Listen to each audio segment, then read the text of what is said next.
Hello, Summit. Good evening and welcome back. All right, so this tutorial is going to be brief, but then well detailed. Now, I have received these two questions on the screen. The first one asked me how to draft a trouser for a client that has a bow leg. I was about trying to lay my hands on the question and try to reply or try to create a video to answer that question. And I got the next one, how to draft a trouser for a client that has a K leg from two different persons. And I said I need to, make a video to clarify these two questions. Now, there are some clients that are special clients in the sense that they have some disability, either in the body stature, and how you draft the clothes needs to be considered, or you need to put some considerations more for them for you to be able to achieve a perfect fit for them. But then there are some body forms or shapes that does not need you to worry about. Now, what are those body shapes that you don't need to worry about? People that has a bow leg, there is no special effects that you need to do on their trouser for the bow leg to be considered. I know some of them might be thinking you need to make the trouser to be curvy or to be in a curvy form in order to suit in the bow leg effect. But the answer is absolutely no. You don't need to, draft the trouser to be in a curvy form. Because of how flexible our fabric is. Once you draft your fabric, your trouser in a straight form, anyone that has a bow leg follows the fabric folds and follows the bodies. Now, let me also bring you to another comparison. If you want to make a sleeve, do you consider that the person needs to fold his hand this way and then make the hand cutting to be curvy? Your sleeve is being cut straight, and once you put your hand inside and locks the sleeve in this form, it follows the movement of the body anyhow it curves, right? So you don't need to curve the hand to be curvy because the person will definitely want to curl his hand or raise it up. Do you need to cut it in different shapes? No. All you need to do is you need to take the the full value of the curvy effect. Like the tape should lap on the curvy part of the leg so that you will get the actual length of the person.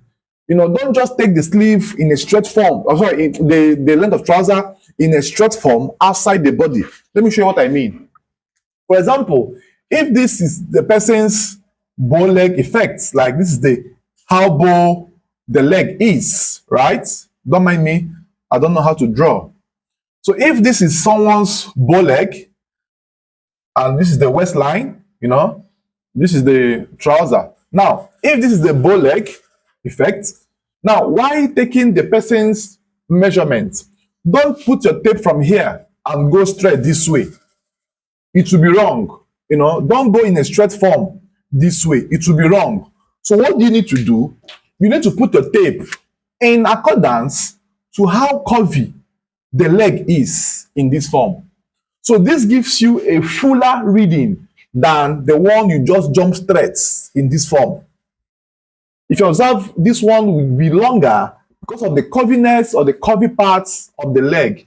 So, but if it happens to be a client that has the straight legs, you don't need to consider any other thing. You just need to put the tape from the waist point and then take the reading all through to the hem or to the ankle, as the case may be. So for you to achieve the trouser measurement for client that has a bow leg, you need to take the reading from the waist point and curve it on the body to the ankle line or wherever he or she wants the length of trouser to be. Now, what also happens when you have someone that has a K leg? You still need to measure accordingly. You don't need to make the trouser to have a K cutting. No, it will not work that way. I know that is what you guys are expecting, for your drafting to have a curvy cutting so that it will fit in someone that has a bow leg, or have a K-like cutting so it can fit in someone that has a K leg. It's not being done that way. As long as your fabric is flexible. Now, you might also be interested to understand that this guy that has a bow leg, they go to the market and buy jeans, and the jeans enter them. They don't have a special jean for those that has a K leg or a bow leg. They have all the same length of jeans. What they might need to do is to buy the one that's a bit longer than the actual height because of their bow leg effect, and it will enter them as well. So the same pattern which I explained on the bow leg is also applicable on the K leg. So just measure in full detail. If the K leg comes maybe in this form, maybe in this form, if it comes maybe in this form, maybe this is their shoe, this is their shoe, So if it comes in this form, now what you need to do is you check the one that has the most effect, or if the K leg effects, or what the K leg means a knock knees, right? Now this bow means a bow that is curvy. So if you check the knock knees point and also measure accordingly, so you measure from the waistline and lap on the knock knees, hold the tape at that point, still continue and measure this way so that you get the actual full length. Because if you just take the tape from here and go all the way straight, this gap here will make the length of trouser to shorten, and it will not fit them, it will not enter them properly. So just measure in that same direction to get your perfect length of trouser for them. Now, this is for bow leg and K leg. Now, you don't need any special consideration while taking their length of trouser, right? You need to measure just the fullness of their body. Now, the next set of people I want to also talk about are those people that one of their legs tends to be longer and one tends to be shorter. There are people, I have a customer of that nature. Now, what do you need to do? You need to take the reading from 2 points of the trouser. So for those that has a difference in their two legs, or in the length of the two legs, I have a customer that has one leg is longer, one is shorter. Now, if you observe that the client has that nature, what you need to do is to measure the both legs individually. Then you now compare the difference. If the difference is up to 1 inch and above, you can now effect it when you are cutting. But then you don't still need to make one leg to be shorter when you are cutting. What you need to do, use the longest one, the longest length of the leg, cut the trouser. Then when folding, you now effect the difference in the shorter one and the longer one. Because if you want to cut the trouser one after the other, it will not work. Just cut with the longest length of the leg of the trouser, and then when folding, fold or shorten one to be of shorter length, right? Now, still going further, when you want to consider people as well that one leg is bigger and one is smaller, I still have customers that one of their lap or leg is bigger or normal, one wide one is thin or smaller. What do you need to do? Measure the both legs, lap, knee, ankle individually, right? Then use the biggest one and draft the whole trouser.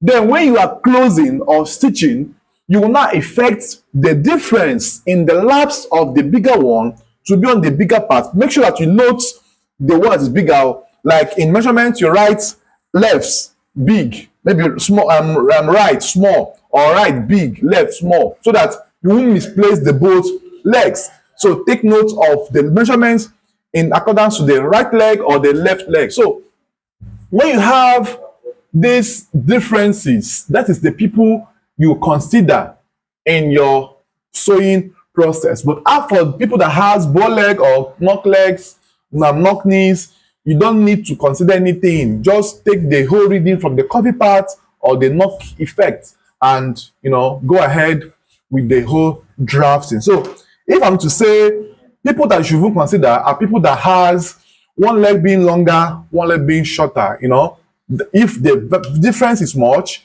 that is the only person you need to consider. And the consideration comes when you are folding. But in cutting, cut with the longest parts of this length of trouser and then consider them when you are folding. And the next people to consider are people that has one leg is bigger, one leg is smaller, but cut the trouser with the biggest part of the measurement or the biggest part of the leg of the trouser is big.